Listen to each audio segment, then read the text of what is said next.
Good morning. A little bit of background. Some of you may know that I have a sick granddaughter in America, and this meant that last year I spent about 17 weeks out there, either looking after her or looking after her two brothers.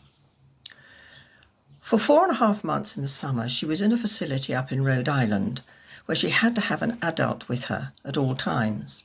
So on 2 separate occasions, I spent a week up there to give her parents a break. We stayed in a Ronald McDonald house next to the Children's Hospital.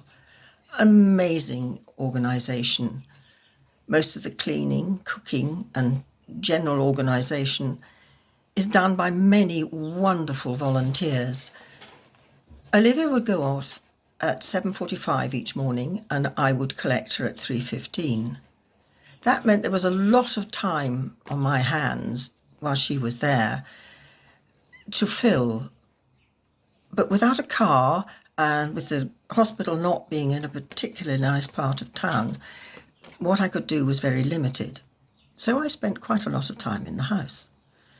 I would go down on occasion to get myself a cup of coffee or to make myself some lunch and would start chatting with the volunteers. Now, I find being open about my faith with people I don't know quite difficult. But I was quite amazed at the number of volunteers who would see that I was having a bad day and would engage, listen, comfort, and then ask if they could pray with me. I found it very comforting and amazing that total strangers were so compassionate and loving. By the time I went out again at Christmas, my granddaughter was in hospital in Philadelphia.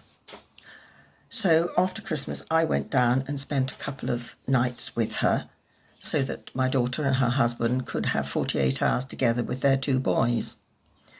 So another hospital situation. Funnily enough, on this occasion, the person I remember most was the lady on the till in the hospital cafe. Each morning, I would go down for my breakfast and she would greet everyone in the same way, with cheer, encouragement, and a "go with God, it will improve, have a wonderful day." And you walked in feeling glum and walked out with a smile on your face. 24 hours later, very suddenly, I was in hospital myself and seeing it all from the other side. And yet it was no different. From the nurses to the lovely people who came in and cleaned my room, over and over again, people engaged with me, prayed with me, and gave me encouragement.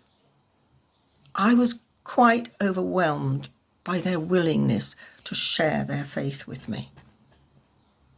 Now we are in isolation here, but still the love is being shared, judging by the number of phone calls that I have received from people at church and the great services that we're getting on Sunday.